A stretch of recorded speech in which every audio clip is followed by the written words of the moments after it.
Center Region Council of Governments General Forum meeting for Monday, July 28th to order. Please rise as you're able and join me for the Pledge of Allegiance. I pledge allegiance to the flag of the United States of America and to the republic for which it stands, one nation, under God, indivisible, with liberty and justice for all. Thank you. You may be seated. I will recognize Mr. Binkley to call to roll. Mr. Balachandran? Here. Mr. Hayes? Mr. Herndon? Here. Mr. Kasab? Here. Ms. Krishnan Kudi? Here.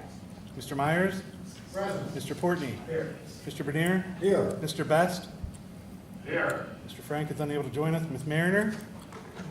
Ms. Trainer? Here. Mr. Heller? Here. Mr. Patterson? Present. Ms. Stevens? Here. Ms. Strickland? Mr. Thompson? Here. Mr. Beck? Ms. Hartle? Ms. Perkins? Here. Mr. Piper? Mr. Cervello? Mr. Hammeister? Here. Mr. Harden? Here. Mr. Lord? Here. Ms. Moriarty? Here. Mr. Wilson? Here. Mr. Abrams? Ms. Hycheski? Here. Mr. Magruder? Ms. Robb? Here. And Ms. Whitman. Here. All right, thank you. Next up will be public comments. These will be for items that are not on the agenda. We ask everyone making public comments to limit their remarks to 5 minutes. Anyone, starting in the room, anyone have anything that they want to address to the general forum? Seeing none, anyone online? Seeing none, we have an introduction tonight, I believe, either Mr. Estelle or Where did Walt go? or Mr. Schneider will. Back across the hall. We will at least delay this possibly till the end of the meeting. Okay. Mr. Thompson, who we hope to introduce to everybody, had another engagement this evening. He was hoping to be able to make it in time for this. If he is not able to join us by the end of the evening, we'll make sure he can attend next month. All right, sounds like a plan. If no one has any new agenda items to present, we'll have the consent agenda tonight with the approval of the minutes and the trick or treat night.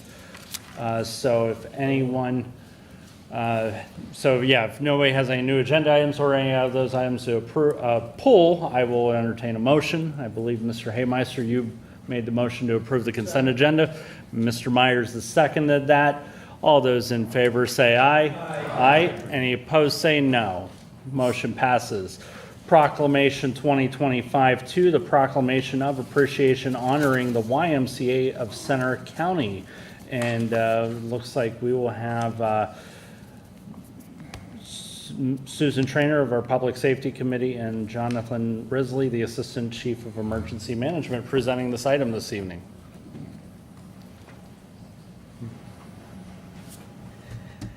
Good evening, Mr. Chair, members of the General Forum, staff, and guests, especially our honored guests from the YMCA, Jamie Sanfilippo, who is State College Branch Director, and President and CEO Scott Mitchell from the YMCA.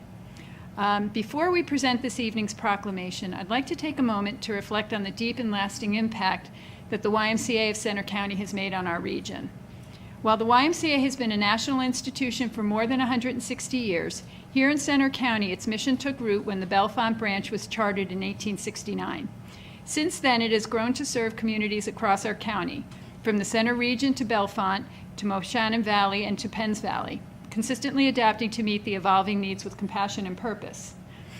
Whether it's feeding children through the anti-hunger program, offering affordable childcare, creating inclusive spaces for wellness and health, or equipping more than 8,000 adults in child protection training through the Stewards of Youth program, the YMCA delivers vital, often invisible services that strengthen the fabric of our community. Their work spans generations, neighborhoods, and life circumstances, and the result is a more connected and resilient community. On a personal note, I can say with certainty that the YMCA changes lives, because it changed mine. Nearly 20 years ago, during a difficult time for my family, the YMCA created a safe and welcoming space for me and my children. We found not just support, but a community that embraced us and offered belonging and dignity when we needed it most. That experience has shaped my enduring belief in the power and the promise of this organization. Perhaps most striking is the YMCA's role as a convener, a trusted gathering place where people of all ages and backgrounds come, not only to exercise, but to volunteer, learn, and connect. It remains one of our region's quietly essential institutions and a deeply valued partner to many of us here in the room. Tonight, the Center Region Council of Governments is proud to recognize the YMCA of Center County for its recent service during a time of regional need and for its decades of leadership, stewardship, and care. This proclamation is more than a formal agenda. It is a public expression of gratitude and a reminder of what's possible when we lead together. Proclamation 25-2, a proclamation of appreciation honoring the YMCA of Center County. If you guys would come to the podium. Whereas during a storm in March of 2025 that impacted the Center region, resulting in widespread power outages and disruptions to daily life, many residents were left without access to basic necessities such as electricity, warm water, and the means to charge essential devices. And whereas the YMCA of Center County selflessly opened its doors to the public, offering access to showers, charging stations, and other vital resources to support the well-being and safety of individuals and families throughout our community. And whereas this generous act of service reflects the YMCA's longstanding mission to put principles into practice through programs that build healthy spirit, mind, and body for all, a mission they have consistently upheld in service to our region. And whereas the YMCA of Center County plays an important role in the Center region through its collaboration with local municipalities, public safety entities, and community organizations, serving as a trusted partner in promoting health, wellness, youth development, and social responsibility. And whereas the compassionate and community-focused response of the YMCA and staff leadership during this time exemplifies the need, the very best of public service and neighborly care. Now, therefore, be it proclaimed that the Center Region Council of Governments hereby expresses its sincere appreciation and gratitude to the YMCA of Center County for its outstanding support and dedication to the community during the recent storm and power outage.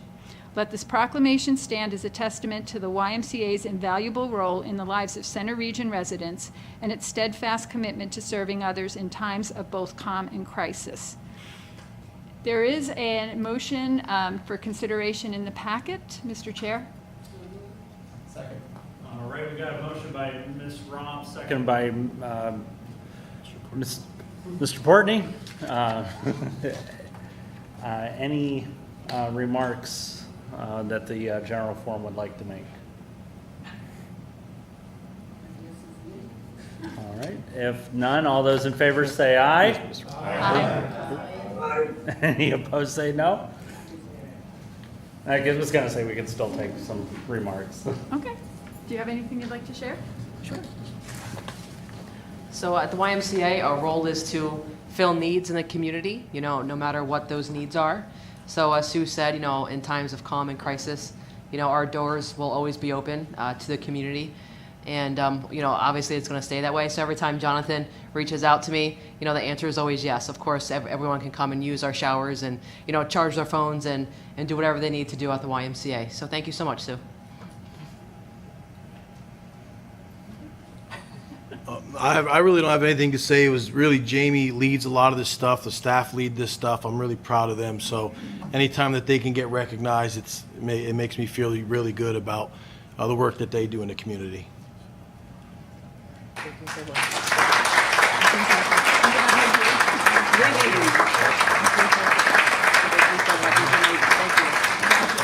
Thank you so much. Oh, sure.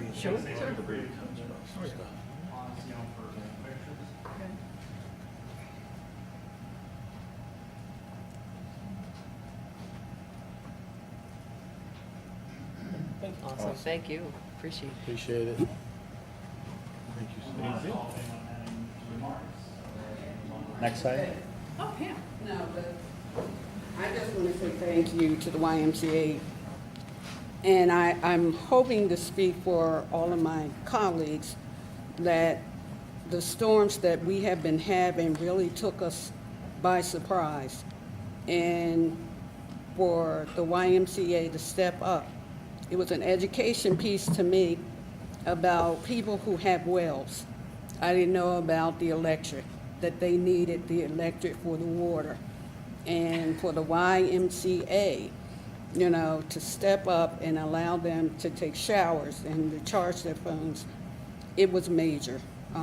To all the other municipalities that allowed all our residents to use their facilities, thank you. But for the YMCA, for so many years to service all of us, we say thank you. Mhm.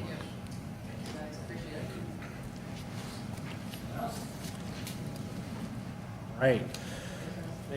Thank you. Thank you.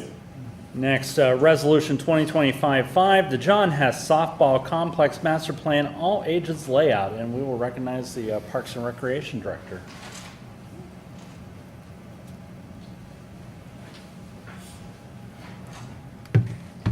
Good evening.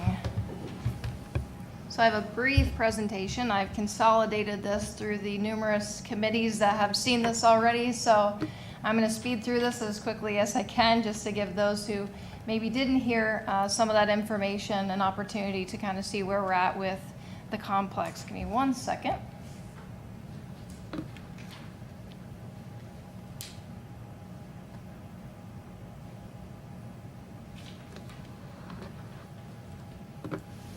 Okay, so some of you who've lived in the community for quite some time might remember Hess back in the day and its condition and the way that we acquired the property back in 2010.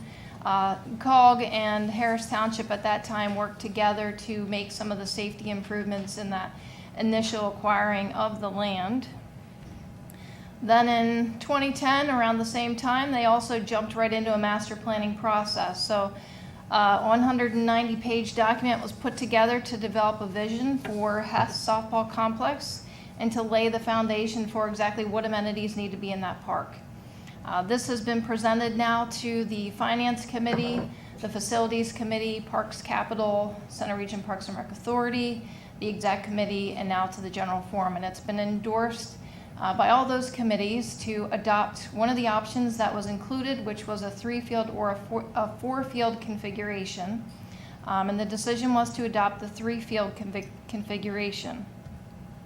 Some of the improvements we made in the very beginning, this is just a highlight of the accessibility improvements that were made, the dugouts that were installed, the fencing that was installed. So there was a good bit of work that was done originally when the land was acquired.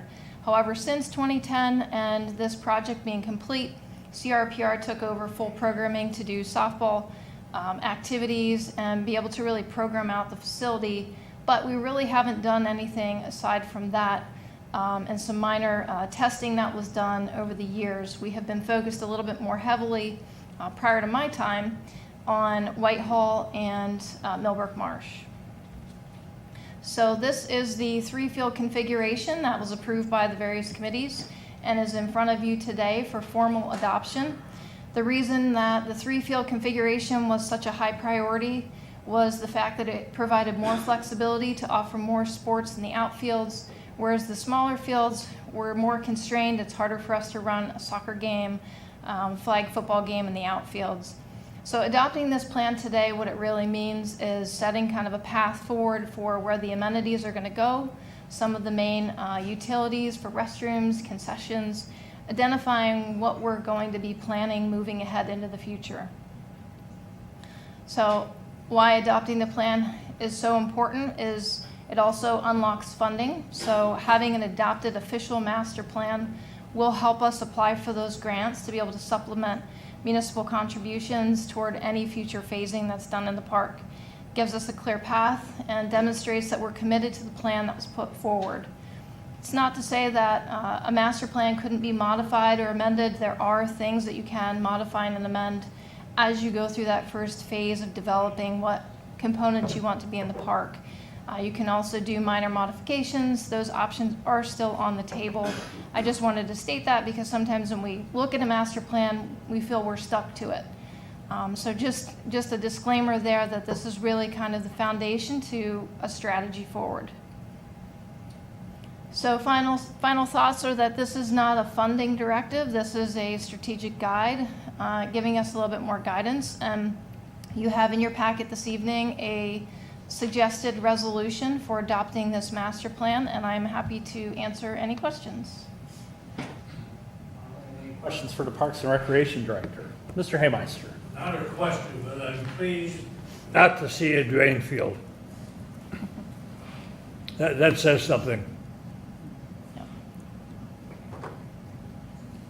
For those that don't know what a drain field is, it says something. Please enlighten us. It puts the emphasis on public sewer I wasn't certain. rather than wasting space on a drain field that will go bad after a while anyhow. So I'm pleased to see he's not here. Thank you. Mr. Courtney is recognized. I know this is not a funding decision, obviously, it's a guide path. But you mentioned DCNR, county, federal, private funding. What reasons are you giving for the grant funding, and how much money do you have that roadmap right now, or is that later forthcoming? No, we're not working on a current phase for HES right now. We're simply looking at this as a next step in that process. And once we define what this master plan path is, then we can further define really what that phase is going to look like, and then figuring out a funding plan for what that phase includes. Thank you. All right, going online, Mr. Balachandran is recognized. Hey, thank you for that presentation. I guess was the question then between 3 and 4 fields.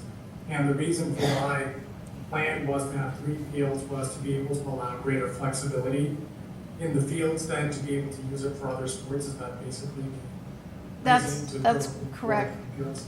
Yeah, so the softball fields allow us to offer youth and adult, whereas the Little League fields constrain us a bit more to offer just Little League play, and it's harder to host a soccer game in the outfield of a smaller field. So we looked at the 3-field configuration from that standpoint, in addition to it's one less field we'll be maintaining as well. And we are currently utilizing primarily 3 of the 4 fields at HES right now pretty heavily due to the current configuration.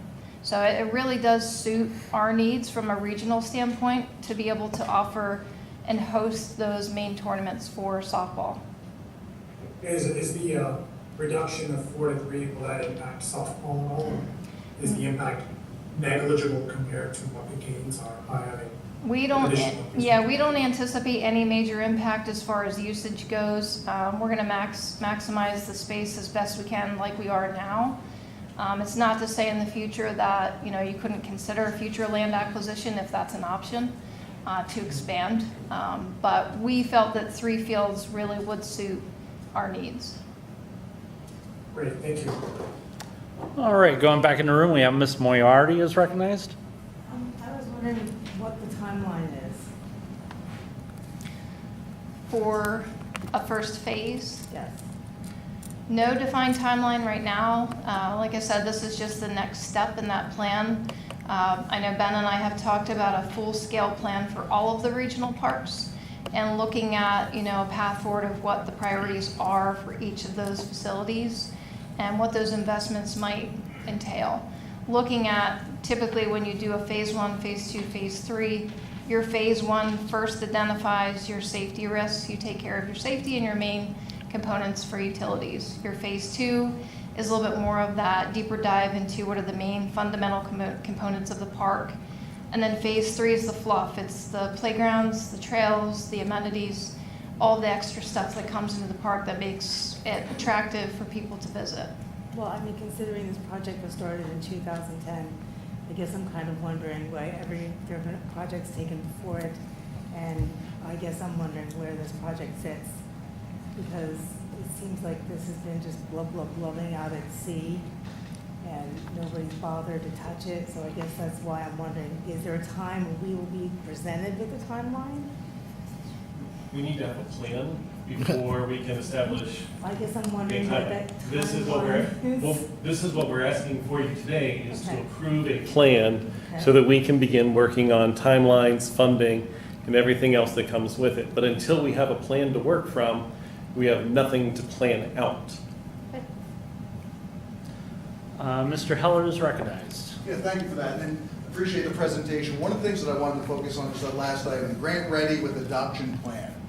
So I know we're not committing funds today, but already the conversation is going to, let's get the plan to commit funds. And it seems to be leading in that direction. But so I want to understand, if you wouldn't mind, just a little bit more about the process. Say there's a great grant out there tomorrow to fund half of this, or for some large amount. Does that immediately then come back into what group to approve, yes, going after that grant? And if that is in our best interest to go after that grant, how does something like that work? Let's just talk about that process for a moment. So, grant ready is really just to identify how important grant funding is to supplement our contributions. And so when we look at developing the park, that's really important. So I felt just by stating that to all of you that, there is an understanding that we can't necessarily get certain funds from DCNR, for example, where they're looking for a master plan to be adopted. They need to know, what it is that you're going to be putting into that first phase. So for us to not have that step done and checked off makes it more difficult for us to even try to apply for funding without having to go through a full-scale master plan process, which could be very costly. So I don't think, as we've indicated, we're ready to move into what phase one is right now, today. We're just ready to make a decision on, let's adopt 3 or 4 fields and let's plan out what the future of Hess is going to be. Discussions have, surfaced on bathrooms and concessions. It's important to identify where they're going to be, and the master plan does that for us. Helps us to look into what some of those amenities and those requirements might be. So then to that point, grant ready with adopted plan, that grant readiness is actually a couple phases down the road and is not the next step. Because the way this is written, it sounds like we're grant ready the moment that this thing gets adopted as a strategic plan. I think there are 2 types of grants that are available. There are the planning grants, so for your design portion of this, and then there's construction grants. And it sounds like you're leaning towards thinking construction side when grant ready allows us to apply for funding to have an engineering firm do the actual layout for the facility first, which is necessary to then bid it out for the construction side of things, which would be a whole separate round of grants that we would apply for. Thank you. So let's then explore what happens if there is a grant out there for planning. What are the next steps and how does that move through the COG? We would likely go through the authority first to make sure this is something they're ready to pursue. It's going to depend on if there's matching funds necessary for that, at which point we would have to have that through the budget process. We are really late into the game if something were to come up this year. However, most of the grants that you apply for this time of year or later are for the following year. And we would come to the general forum to get that funding approval for the matching portion of the planning grant, go through that entire planning aspect of it to do the actual layout. And then once we have the estimates from the engineer on the total cost of the approved construction plan, then we would come back before this body to ask for the funding for the construction, which we would also be looking at construction grants at the same time for that portion. And basically that same cycle for the design phase would move over to the construction phase. Okay, so it goes authority, general forum, or facilities, finance, general forum? I'm skipping through the whole committee structure there. Thank But you. typically we would go through the authorities first. Yep. And then it'll flow through the COG's committees to get to the general forum. Okay, great. Thank you. You're very welcome. Mr. Hardin's recognized. Question. As we all know, this project and all our park projects are finance, dependent. And if you don't have the money, it doesn't matter how good a planning you do. Well, if I do remember, this body passed in last year's 2025 budget $600,000 for Hess Field to do some work that turned out that we didn't do our homework right, and we couldn't do that work. So my question is, and I'm going to ask why we don't take that 600 that's already in the budget and put all or a portion of that in a restricted fund that starts funding Hess Field. So in other words, we've already committed to $600,000 this year. Why don't we put some of it away, let it earn some interest, so when the time comes and we need money, we got a little bit of it started to start the process. So that's what I'm throwing out to this group. You know, we have $600,000 in the budget this year for Hess Field.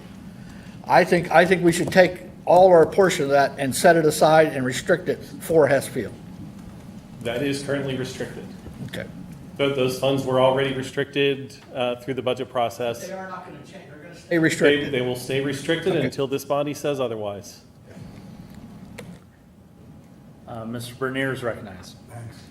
Going back to Gopal's question about 4 and 3, for those of us who were around back then, when those options were developed, pretty much this body, those that were here, were leaning towards 3 fields for the reasons that Christie identified.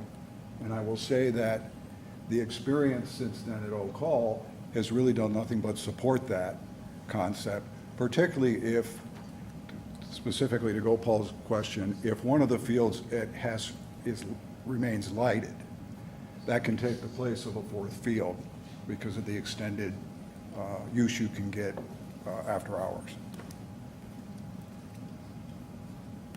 If nobody else has a question, I'd like to make a motion.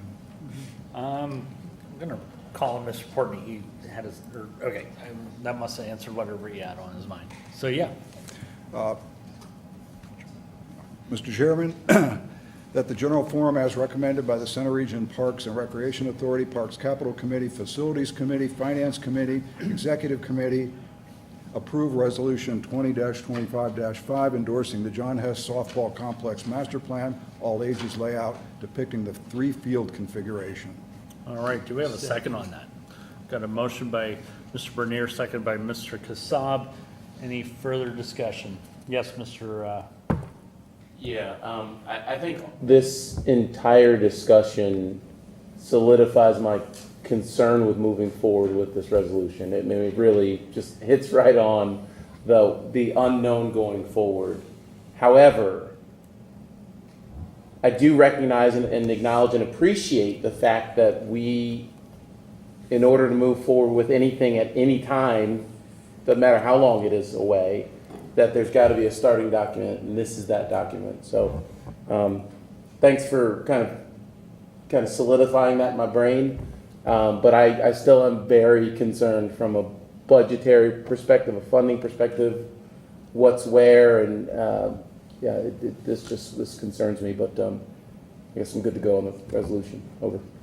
Mr. Portney. I was going to sort of piggyback on that. The reason why I first asked about grant funding is because my hope is that the majority of this comes from grant funding, because we just got done a huge, major, decade-long project in the Whitehall Road Regional Park project, and now we're going to be asking our taxpayers for another very large, multi-year, potentially at least more than 5-year phase of a project that, yes, I agree there's benefits to the community, but with everything going up today, I think we need to look at the money that's available, and that's why I want to, with this planning document, let's look at the grants that are available and what categories can we get before we start saying, hey, I'm going to ask $2 million collectively to get some seed money, because that was just a number I threw out. I was not, yeah.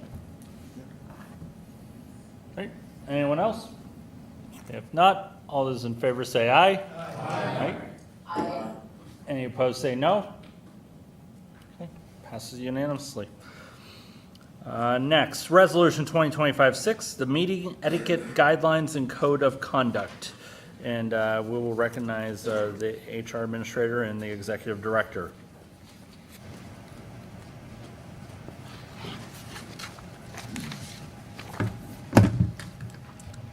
Good evening, everyone. I'm Becca Pettit, the COG HR Director. I'll try to keep this brief for you this evening. The guidelines are housed currently on the COG website, and they're reviewed annually at every COG committee for their first meeting in January, so these probably look familiar to you. The HR committee was tasked with updating the existing resolution and code of conduct. The new language in the resolution is as follows. Whereas maintaining the confidentiality of sensitive matters, including but not limited to personnel issues, legal matters, and other protected discussions, is essential to the integrity and effectiveness of the Center Region Council of Governments. And whereas members participating in executive sessions have a duty to preserve the confidentiality of all matters discussed therein, and no details of such sessions shall be disclosed at any time without proper authorization. The new language in the meeting etiquette code of conduct, the guidelines, reads, maintain confidentiality of personnel matters, other sensitive issues unless expressly authorized to share. Respect for the privacy is critical to fostering trust and professionalism. And discussions held during executive sessions are strictly confidential and are not to be repeated or disclosed at any time in any setting unless specifically authorized by the chair or by legal counsel. The HR and executive committees each supported this language in bringing it forth to you. So there is a motion in your packet tonight. And if you have any questions or anything, I can try to clarify. Yes, I'll open the floor. Any questions, comments, concerns, feedback? Seeing none, I would entertain a motion. So moved. And do we have a second? Okay, got a motion by Mr. Myers, second by Ms. Whitman. Any? Yes, Mr. Lord. Have the yeas and nays recorded on this vote. It's a shame that we've come to this point about ethics and stuff, but let's individually acknowledge whether we support this or not. Okay. Any further discussion? If not, Mr. Binkley, would you call the roll? Mr. Balachandran, Yes. Mr. Hayes, Mr. Herndon, Yes. Mr. Kasab, Yes. Ms. Krishnan Kudi, Yes. Mr. Myers, Yes. Mr. Portney, Yes. Mr. Bernier, Yay. Mr. Best, Yay. Ms. Trainer, Yay. Mr. Heller, Yay. Mr. Patterson, Absolutely. Ms. Stevens, Yes. Mr. Thompson, Yes. Ms. Perkins, Yes. Mr. Hammeister, Yes. Mr. Harden, Yes. Mr. Lord, Yes. Ms. Moriarty, Mr. Wilson, Yes. Ms. Hycheski, Yes. Mr. Magruder, Yes. Ms. Robb, Yes. Ms. Whitman. Yes. Okay. Passes unanimously. Thank you. Thank you. All right.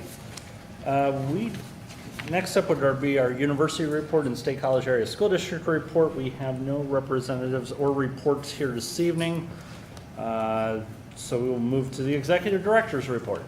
Thank you. And after 11 months on the job, I am happy to announce, it's been that long. Happy to announce that Whitehall Road Regional Park opened on Friday. Lots of people to thank from Centrise and her staff over at Ferguson. The entire parks crew, especially Christy, Melissa, Jim and his staff. Jim Carpenter was phenomenal last Friday. On Friday morning, while I had my bi-weekly meeting with Lisa, Centrise called me multiple times until I finally excused myself from the meeting to answer her so that she could let me know that the stormwater approval had come in. We still needed to get the Ferguson sign off, and that employee, I believe, was only working half a day, so I had to get over there very quickly.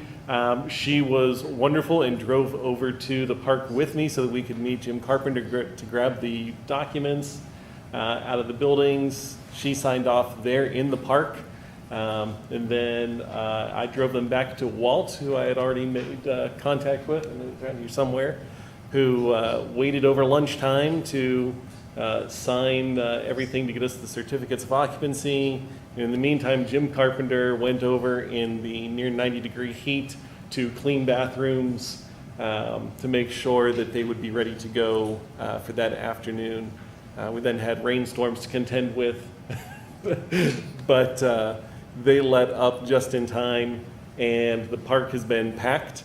On Saturday, we had reports of regularly 80 to 100 children in that playground at a time. On Sunday, Jim went back over to check on things, and he said that the park was 75% full at that time. So it is already getting well used. We are extremely thankful for the hard work of everybody around that and the patience that has been on display for quite some time to get this through. We are still working on the design for the pavilion. Christy is working with Nate Hutchinson from Fernsler Hutchinson and has a few additional amendments to still discuss with him to make changes on that. That may not be up this year. I'm not going to rush another large project. If it takes into the spring of next year, so be it. I would rather see that be done properly than get into a rush job of something. But that will be the last piece for this phase to happen over at Whitehall. So thank you, everybody. I know that has been top of the priority list since I arrived. I'm happy to see it done. Staff is working on the responses to all of the CGTV comments that have been registered. Those responses will go out at the end of this week. And we appreciated everybody's attention to those matters and the kindness that you showed during all of your municipal meetings. We appreciate the opportunity to work with you all on that and to have those discussions. Wanted to give a big thank you to Vanessa Munoz from our finance team. We had a check stolen at Columbia Gas probably more than 6 months ago, I believe, already. This was some kind of mail scam on their end of things. However, it has taken this long for both Columbia and PNC Bank, which was their bank, to process their investigations into this to get us our money back. But today we finally got confirmation that that money has been returned to us. Vanessa cannot be praised highly enough for this. She has emailed and called at least twice a week since this happened. She has not let anybody off the hook. I'm copied on every email, so I have seen this regular dialogue from her as she chases people down, and just wanted to publicly acknowledge her efforts on this. It's not a huge sum of money in the terms of our overall budget, but every penny counts, and Vanessa was there to count those pennies. And so we really appreciated that effort. Just a couple more items. On August 11th, we will be joined by Susan Crandall Hart, who is our new Millbrook Marsh Nature Center supervisor. This position has taken a long time to find the right candidate for. But we are really looking forward to Susan joining us in a couple weeks, and we are sure she's going to do a great job. And so we encourage you to go meet her. We will try to get her at a meeting in the future as well, but another key staff member being filled out. And finally, for those interested in checking out trailer bathrooms, they are scheduled for a tournament this weekend at Hess Field. We have already had 2 opportunities that got rained out for these, so please do whatever it is you need to do to wish for good weather for this weekend so they do not get rained out again. But the trailers will be at Hess Field this weekend. If you are interested in seeing what they look like and what that experience is, please make your way over to Hess to check those out. Highly encourage it to have that discussion in the future. And that will do it for me. Happy to answer any questions anybody might have. Mr. Portney is recognized. Thank you. I have 2 questions. First, thank you so much for that. Going back to actually the reports before you, because I know last time it was back in February, we talked with Julie Morales from the university, and in January, we talked with Ms. Brandt from the school district, and she had mentioned maybe typing up something and sending it instead of coming here, because I know that's been a challenge. She hasn't come often. And so I was wondering, did you get any written report from her at all? Or? We did not. Mr. Morales made us aware that he was going to be on vacation and would be unavailable. He did not have a report to give this month. He did state that if anybody had any questions, I could pass those on to him. But I did not hear from Ms. Brandt for this month's meeting. Awesome. And then one last thing, and I don't know if this is agency director reports or later, but is there any update from your end or anyone in staff regarding the solar working group at all? Or Pam is going to speak briefly, so I will ask her to address that when she gives her comments in just a moment. Sounds great. Thanks. Any other questions thus far? If not, we will go into the agency director reports, and Mr. Schneider is.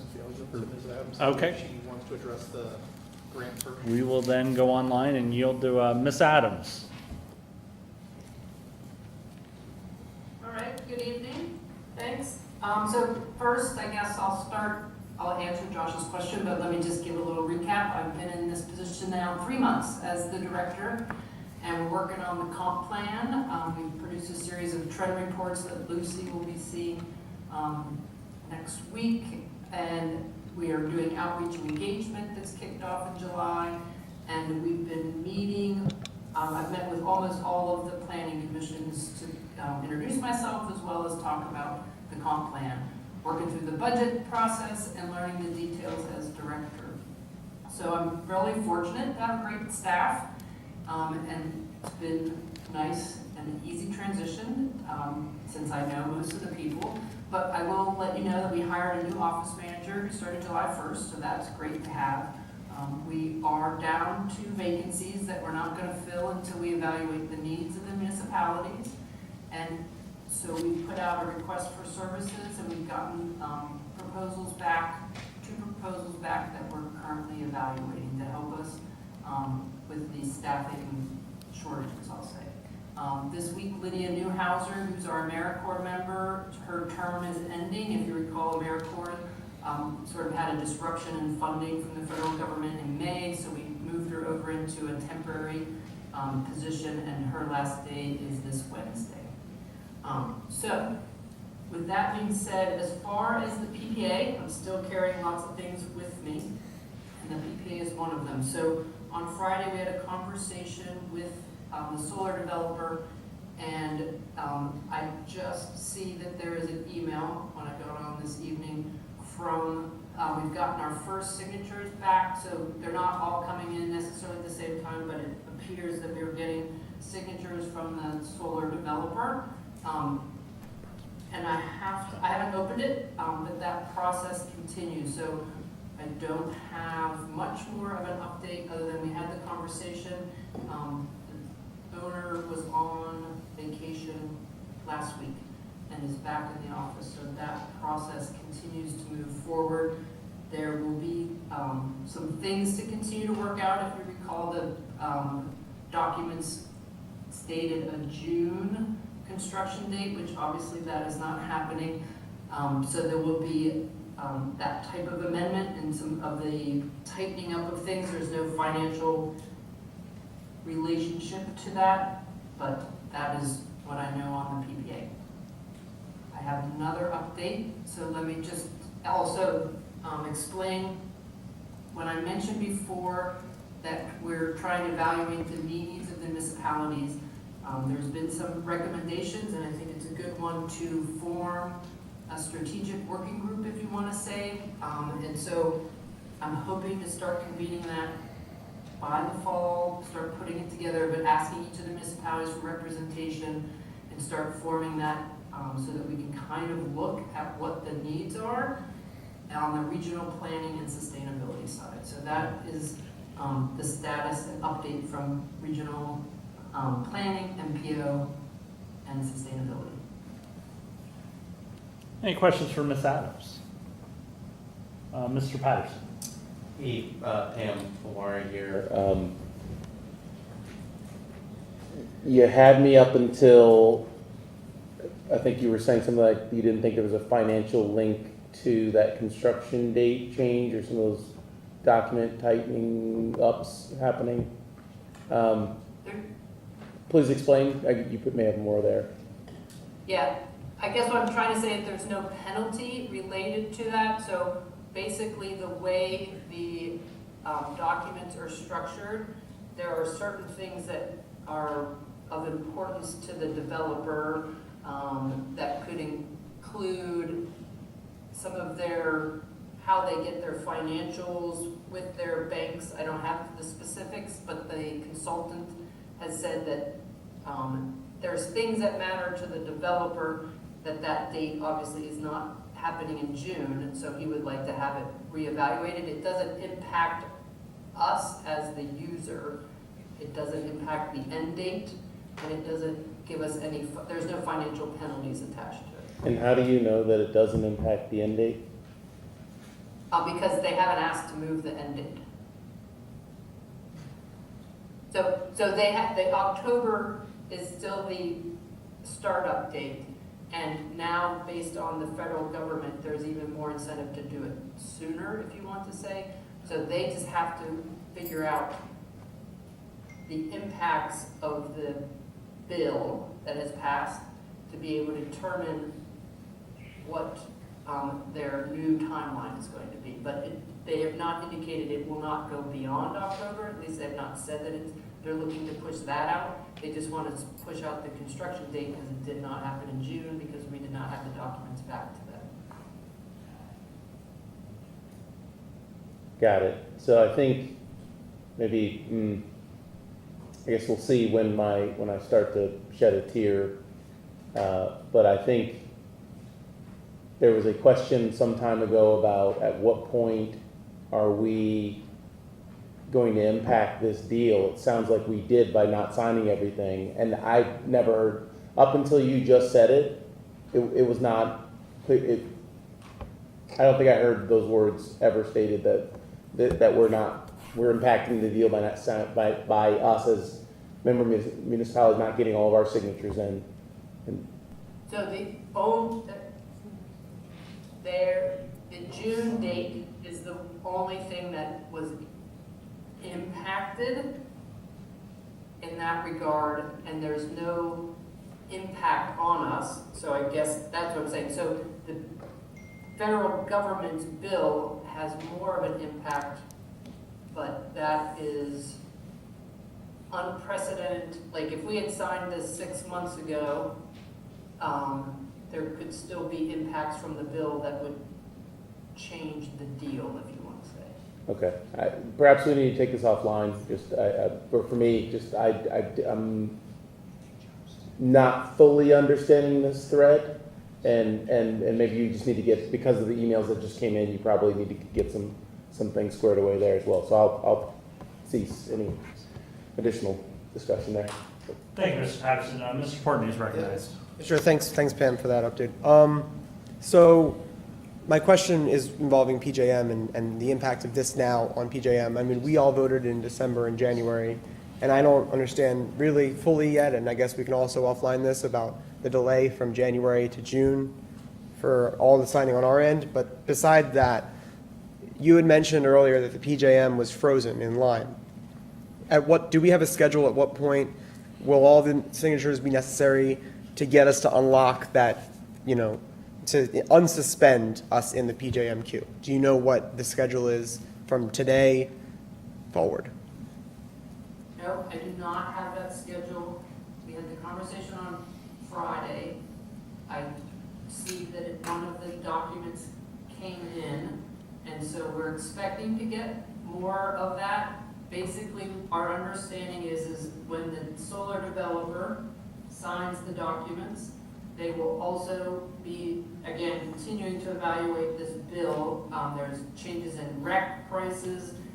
There's very unclear guidance for them, so it's a lot of uncertainty as to what the cost of things are going to be, if you want to say. So they have some things they need to continue to work out, but once they get all the signatures, they can unlock it from the PGM, and I don't have that timeline. All right, thank you. And do you know which document was signed? I know there's a bunch. Which of Say the? that again? I know there's a bunch of documents, but do you know which one was actually given signature? And was it Prospect 14 or was it any of the other parties that need to be done? That's what I know. I'll open this one.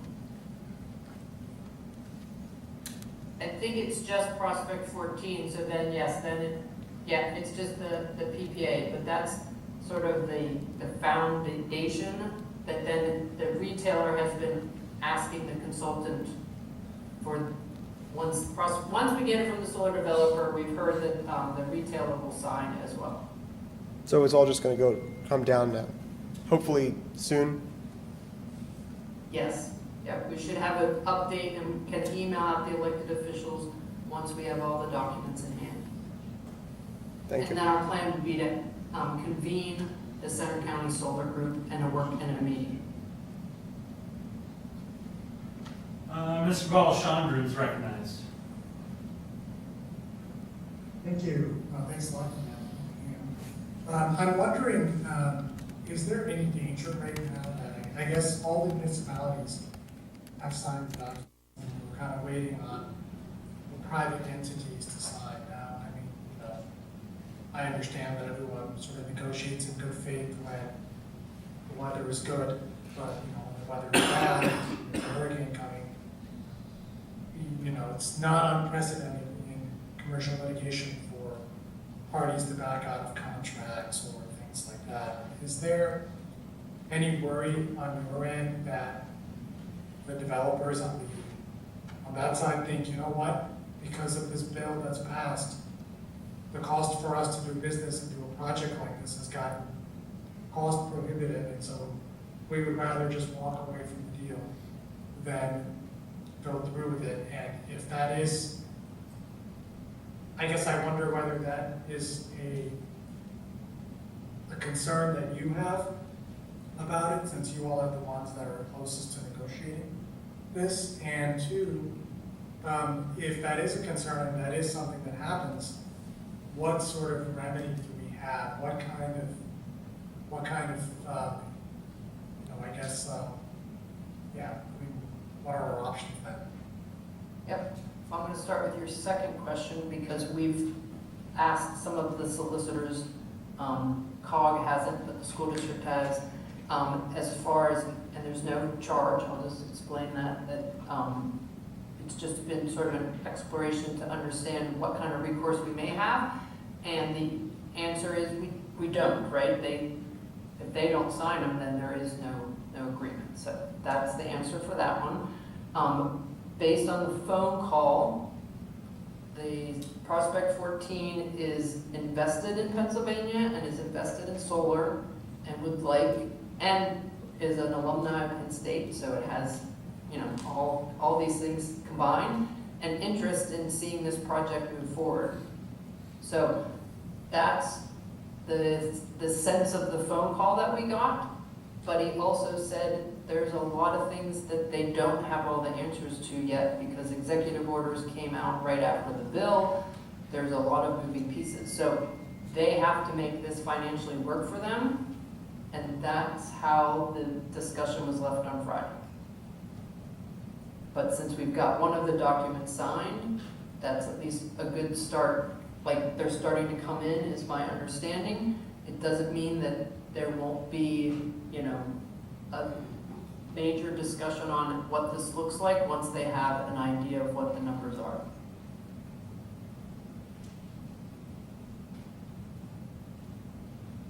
Thanks a lot. I guess, basically, nothing signed, no contract, and everyone goes home. Thanks. Mr. Portman. Yeah, one real quick question. So, Pam, how did they sign? Did they sign via like an online, like DocuSign thing? Because I was told that one of the barriers to why it wasn't always, like when we voted in January or December, why it wasn't signed like a week or two after was because we were coordinating schedules Did Prospect 14 sign via like a digital signature? Or Does that really matter? Well, because I'm wondering. I mean, come on. Well, no, I mean, here's the thing. If we were delayed in our signing, why was it delayed on our end? But with DocuSign, they signed overnight, right? I mean, I'm just trying to establish the method of signing. Yes. Let me rephrase. I have a point of There's order. been a lot of delays in. Can I bring up a point of order? Excuse me, Ms. Adams. Yes, Mr. Myers. Thank you. I think we're getting into unbelievable minutia about how the staff conducts business and how the other people conduct business. The fact is, how they signed it. What, do we need to know how every contract is signed?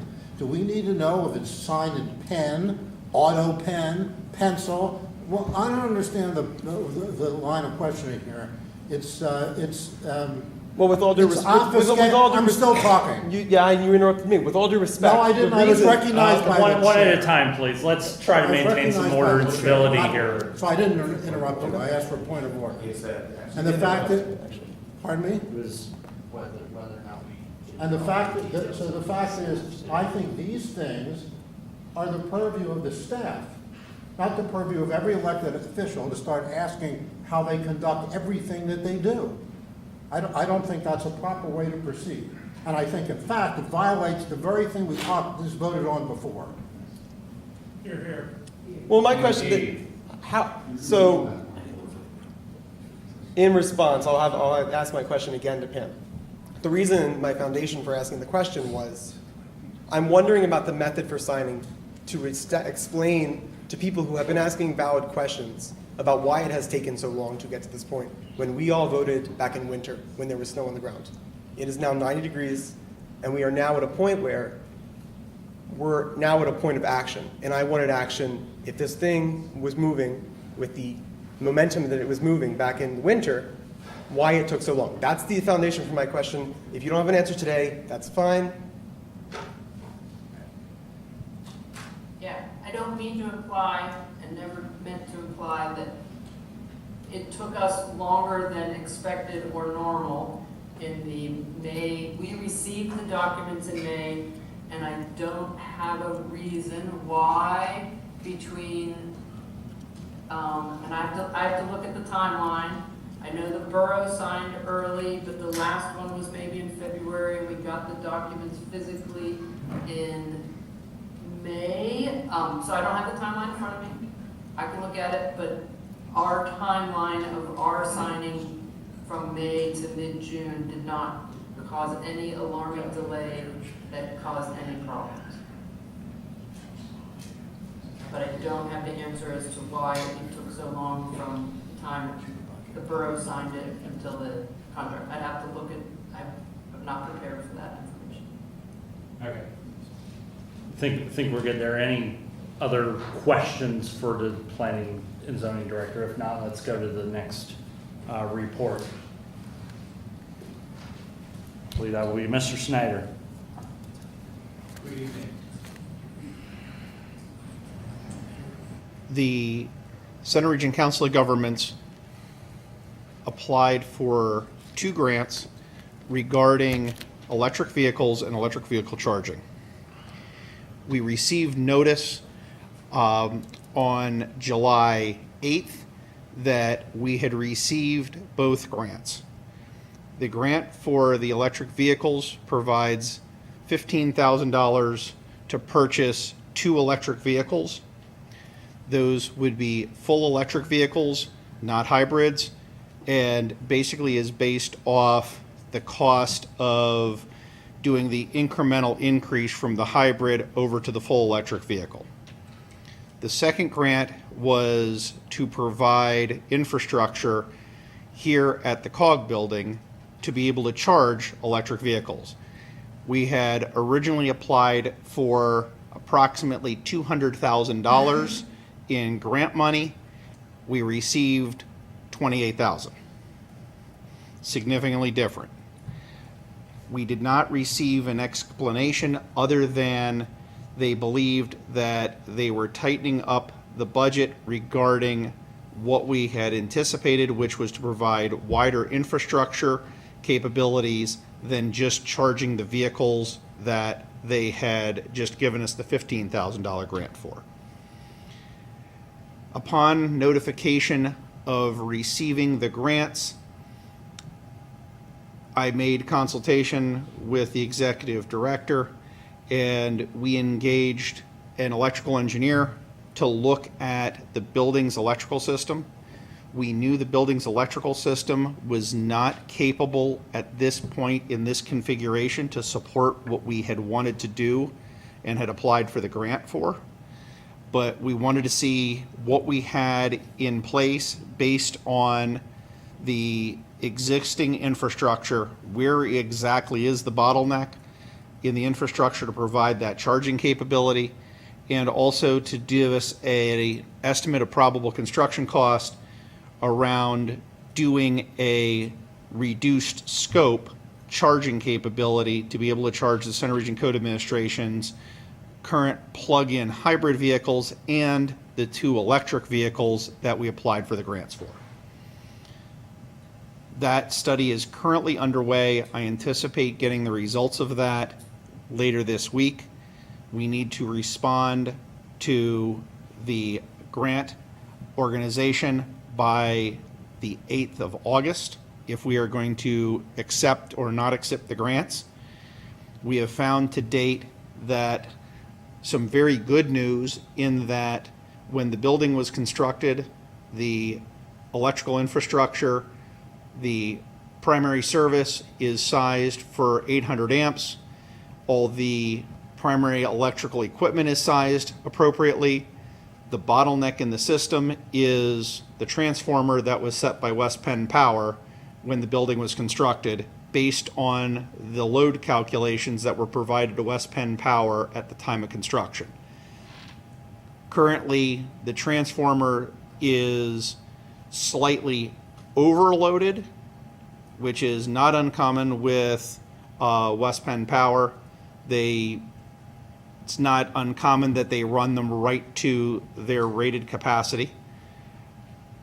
We are currently in discussions with West Penn Power to see what the cost would be to upgrade the transformer, and then again looking at the probable construction cost to be able to run the charging capability for the existing fleet of plug-in hybrids and the 2 electric vehicles that are required as part of the grant that we would have to acquire and also have grant money for prior to the end of the grant period, which would be the end of 2026. So we're in that phase, but we will have that information later this week to be able to make decisions on with the executive director. I'm going to follow up on Walt's reports, let you know that bringing this up to date because action will need to be taken very quickly by this body next month if we determine that this is something that we can move forward with. Because of the big beautiful bill, the second part of the EV grants are going to go away at the end of September. So for us to be able to take advantage of these grant dollars, we will have to have 2 full EVs in the fleet and working by the end of September in order to get the rest of the money. So we could get $7,500 for each of 2 cars through this grant, and then the $7,500 per car in tax credit to make up those differences for the $15,000 per vehicle. But that is going to require very fast turnaround because of the big beautiful bill. We cannot take the infrastructure money unless we have the vehicles in place. So while Walt is investigating the infrastructure side to see if we can make the electrical work out, we are also pricing out EVs that we can actually get our hands on immediately. And if that is possible, then we will bring those before this group at next month's meeting to get that approved. That would be a purchase in advance because this is budgeted for next year. Codes agency has the money on hand to do this purchase, but we would need your approval to move those up if we are going to proceed with this. Ms. Whitman. Would that possibly entail a special meeting of the general forum? I don't expect it to. Okay. We should be able to do it at the August meeting. We have great relationships with a lot of the dealerships, so if we do find that we can make this work, then we will request that they hold those vehicles until we get general form approval. Could I ask about the August 8th deadline, what that pertained to? That is acceptance of the grants. Okay. So we have to determine whether or not we can achieve this very quickly so that we know whether to accept or reject these grants. Could I follow up with something? I just want to personally thank Walt Schneider for all the effort that he's put into going full electric. I believe your action leading towards the electric cars was way before the Climate Action Adaptation Plan hit the printers. And I think this has been your mindset for a while. And I want to also express thanks for the quick action that the staff has given to this. It may be only 2 cars, but every car counts. We all know that. We can't say it enough, and we can't act on it enough. So really thank you for that. Mr. Heller. If I may, a request for staff is to bring out your best crystal ball whenever that presentation happens or that discussion, because from a financial standpoint, I do have concerns that we're rushing to something that may all of a sudden evaporate the moment we've actually started to procure something. So again, that's just a concern as we go forward. So I know you'll have your crystal ball. These are items we at least have deadlines on. Yes. Because of the bill. The deadlines tightened up on us very quickly, but we actually know what the deadlines are, so it's just a matter of within the next week and a half, 2 weeks, can we figure out a way to make everything work? And if we can, then we will bring it to you. If we cannot, then we're going to just deny the grants. And I would imagine during that time, there's also some temperature checking of what might be changing in the executive orders. Or I know this is the bill, that's different. However, The bill should govern what we need. there's a lot of shoulds nowadays that we don't see play out that way. So again, I just want us to be careful. Thank you. Mr. Herndon. Yeah, I was, thinking when you're talking about our charging issues here, most electric offices, the electric draw drops overnight.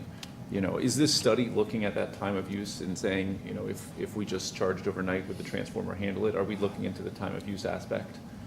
So yes, the electrical engineer is looking at the time of use aspect of this and looking at peak versus off-peak and making sure that the system can handle it appropriately. Okay, that I hope that is our way out because it helps a lot. Good question. I will say that the transformer is not adequate. Even if we did peak off-peak, it's not adequate today to be able to do that. So either way, we're into an increased size transformer. Mr. Lord. Yeah, slightly an additional complication. We've talked in the past about the need to repave our parking lot. Is there an interaction between putting in the charging stations and repaving the parking lot? Is there complications one way or the other? That will not affect it. Sam is currently working on gathering the prices for paving. For the electric, we would plan on ditching around the parking lot to move charging to the far side, which would help to clear up the clutter along the sidewalks. So we would go out and around the parking lot and avoid anything that would affect the paving of the lot itself, now and in the future. Okay. Thank you. Well, brilliant thinking, keeping the front of the building clear for the public traffic that we get. I had Mr. Kassab. Real quick, Ben, so the only hiccup is Western Power finding out about the transformer. Is that the only thing you're concerned about? And the ability to secure 2 full EVs that we can have in operation in September. Got it. Thank you. Yes. Any other questions? Mr. Patterson. So I haven't heard, there's no asks for today, but are you sure? There's no resolution, there's nothing? No. that this body can do today, fully ready? Sounds like folks are ready to take action. There's nothing. No, this would have Okay. required advertisement Yes. in advance, and we did not have enough information even on Friday to add the emergency measure to the agenda. We still don't have enough information ourselves to know whether we can make the request of general forum. We don't know that we can achieve this. Okay, thank you. Any other questions? If not, thank you all. I believe we have Miss Collins. And now for something completely different. Miss Collins, would you also kindly bring your special guest forward? And tell them there will be no growling in this room.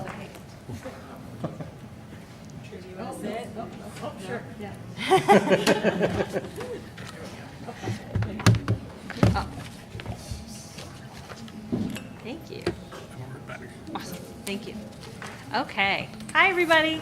My name is Paula Bannon. I'm head of Children's Services here at SCLO. You guys already know Lisa. And I wanted to thank you for the opportunity to speak to you tonight about our summer reading program. As is my tradition, I brought a friend along this evening. We've named him Charles, after Charles SCLO, who of course had the first building in State College for the library. So this lucky creature will get to go home with some child in August. So this is one of our prizes for the summer reading program. My hope is that it is a very small child because that makes an excellent picture. So this was one of the creatures that was tossed onto the ice at the men's Penn State ice hockey game in the fall when they did their teddy bear toss. So someone actually brought it into the ice rink and tossed it over, and it was very fun. So do you want to sit down? He's heavy. I've been carrying him around all day. So this year our theme is Color Our World. You can see up there on the screen, that's some of the artwork that we've been playing with this summer. So we have had lots of fun with all kinds of colorful programs this summer. And so far this year, we've had 106 babies and toddlers, 1,585 kids ages 3 to 12, 336 teens, and 520 adults have registered for the summer reading program. And I would note that that's one of our highest registrations ever. All right. So here is a look at our summer calendar there on the left for the children's department. Print copies can be found in the library and also online on our website as a PDF. Now, on the right-hand side, you'll see pictures of our summer reading kickoff party. This was held on Saturday, May 31st, and we actually had our highest amount of attendance ever that day for a summer reading kickoff. We had over 1,200 people walk through the children's department that day. I'm absolutely thrilled. The picture there is of our Air Weaver balloon show, where he did balloons and magic, and at the end, every single child got to learn how to twist their own balloon dog. So not only fun, but educational. And so we had a really great time with that. Also during the day in the children's department, we had several local nonprofit agencies coming to the library. They had tables where the kids could come and do all sorts of activities at those tables, including WPSU and Senclear were on site. All right. This summer, oh, there it goes. Okay. We have been enjoying the return of our popular Read It, Watch It series at the State Theater. We watch free movies with the kids every Wednesday at noon. And on the left there, we had Forgotten Friend Reptile Sanctuary come and teach us all about reptiles. That is Bruce the python. He is thinking about taking a spin around the community room at the library. He was quite large. We also had folks from the American Philatelic Society in Bellefonte come and teach us all about stamp collecting. And you can see all of the wonderful stamps that they have on the table there. Each child got to take home a stamp book as well as an envelope full of cool stamps for them to go through and to jumpstart their own stamp collecting collection. All right. And this month, we were thrilled to welcome some of our local experts to the library to teach us all sorts of wonderful things. Many of you may be familiar with Miss Emily of Faces and Spaces Artistry. She is one of our best face painters in State College, and she also does a lot of the murals around town. That's her in the left-hand side there in the blue shirt. She's actually doing my makeup because her model for the day bailed, and so she said at the last minute, "Hey, Miss Paula, do you want to be a tiger for the day?" So I got to do camp pickup with my kid dressed as a tiger. So all of these wonderful kids learned how to face paint on each other, and they also learned about proper technique and safety as well for face painting.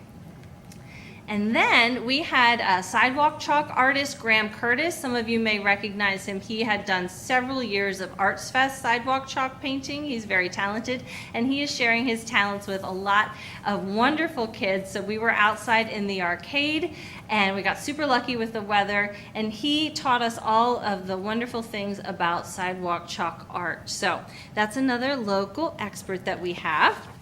And then a former State College resident, Matt Price, you can see him there in the middle. He's very excited because he is teaching all of these kids how to drum in the library. If you really value a nice, quiet library, Friday morning was not the time to come. But they had a fabulous time, and they learned all sorts of great drumming techniques. And we still actually have a few weeks left of summer reading programs here at the library, so you can stop by and see us. Now, to the reading part of summer reading. So I came across a quote from Kelly Yang. She's a middle grade children's author in the March edition of the School Library Journal that really spoke to me. And she said, "Stories are what bond us. They're what give us hope and light when our tank is empty. They're what makes us feel seen, so we know we're not the only ones going through something. We're not alone." And at SCLO, our goal is to create lifelong readers and learners. And every year, I take a before and after picture of the shelves in the children's department. So the before is before school lets out at State College Area School District. And the after is about a week or so later. So you can see this is just a small section of our graphic novel collection in the children's department. And you can see all of those lovely empty bits of shelves there. So the kids are really loving our collections in the children's department. And I always like to ask the librarians what is popular. So this year at Coral Street Elementary, Narwhal and Jelly was popular. The Smile graphic novel was popular. Also, if you're familiar with Mo Willems and his pigeon character, the pigeon needs a bath. And over at Easterly Parkway Elementary, the Wings of Fire graphic novels. I believe I spoke to you all about this last year. Wings of Fire is still super popular. Dragons Live On. Also, Pokemon is having quite the resurgence, as well as the Babysitter's Club, which is available in graphic novels. Let's see here. Ferguson Township, also Wings of Fire. The Warriors, which is a very popular cat series that goes on. And The Wild Robot. If you haven't seen The Wild Robot movie, we actually will be showing it at the State Theater for free on Wednesday, August 20th at noon. So you can come and watch it with us. We also have Grays Woods Elementary. Diary of a Wimpy Kid is still popular. And we had an author come and visit a lot of the elementary schools that wrote that middle title there, Lunch Every Day. And it's about a bully that takes this child's lunch every day.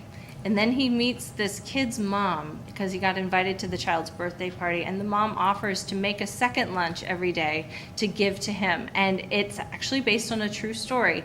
And they became friends. They went the whole way through high school together, and now this man is a very successful person out in California. And if you haven't read it, it's wonderful. Check it out. We have it at the library. Now, let's see. We have Mount Nittany Elementary. The Book with No Pictures is a wonderful picture book that you can check out and read. We also have Minecraft. If you don't know Minecraft, it's a wonderful video game, but the kids have books as well. And then Park Forest Elementary, the Bad Guys series is super popular, as well as Babysitter's Club and Wings of Fire. Okay, now, Radio Park.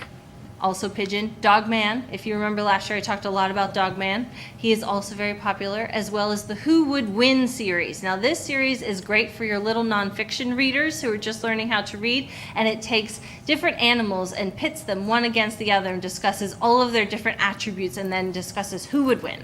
It's very popular. We also have Spring Creek Elementary. They were really into the I Survive graphic novel series.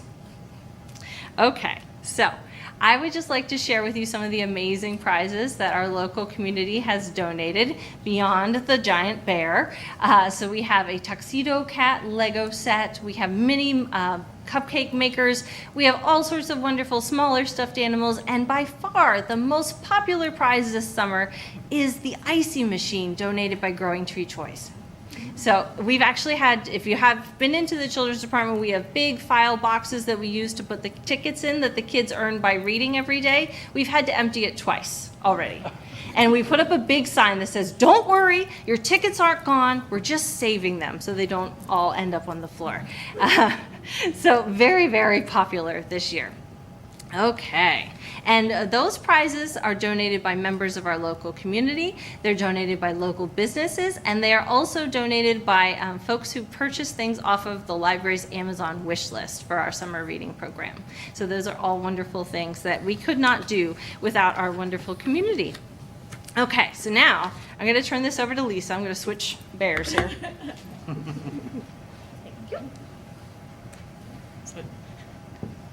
Want to make sure I don't trip over the bear there. So I know that as Paula's talking about everything, she makes it sound so easy. All of this just sort of happens, and the calendars happen, and these incredible programs just happen. But what I want to tell you is that Paula and her team do an amazing job of really working almost all year to make the summer reading program what it is. So kudos to our entire children's department staff for really making magic happen, I think, for our community during those summer months. I do want to talk to you a little bit too about what's available for teens and adults, because for over 20 years, SCLO has provided also programs for teens and adults. And I'm going to go ahead and just make this go forward. There we go. So the summer reading program for teens and adults is also incredibly important. There is fabulous prizes, but we're also encouraging literacy, we're nurturing partnerships, and we're fostering community. And one of the things that's been extraordinarily popular this year that we are so excited about is a fabulous new partnership with Center Region Parks and Recreation. We're having a cryptid scavenger hunt. And so people are coming into the library, getting information about the summer reading program, and then they're going to our local parks. So we're extraordinarily excited by this, and we're getting really great feedback from lots of people. They're having such a good time doing that.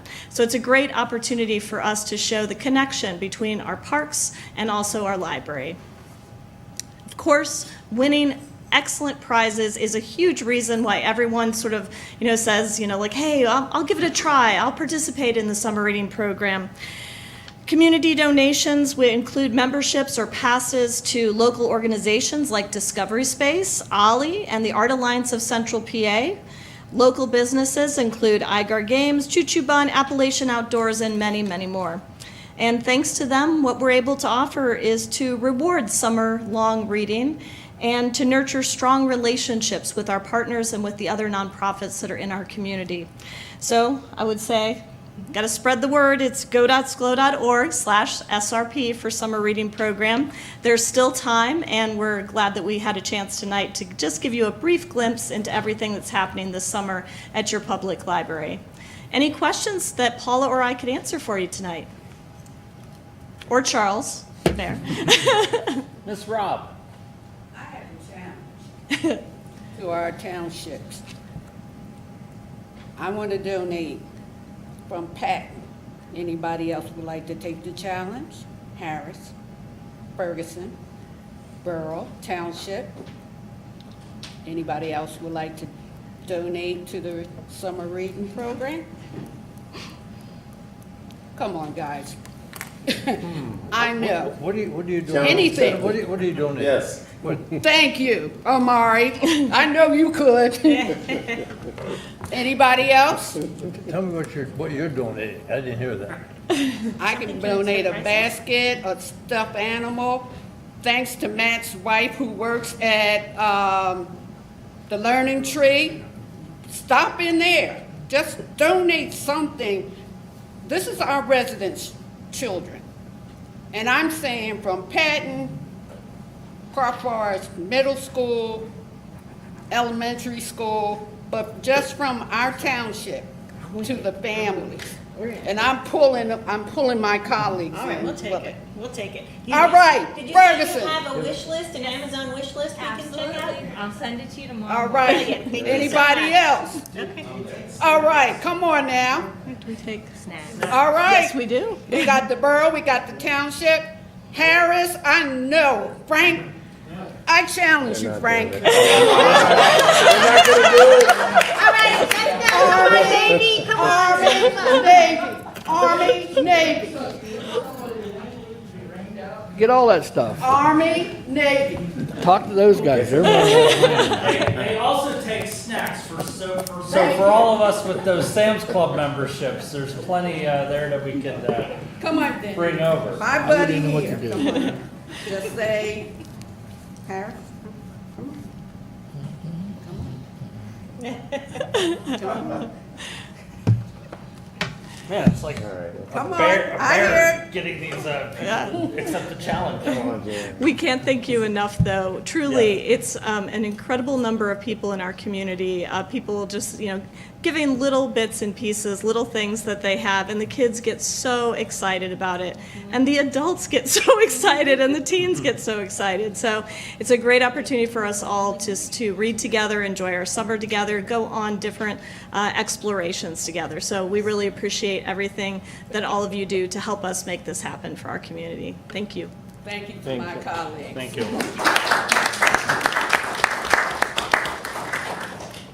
Any other agency directors have anything to bring forward? They do not.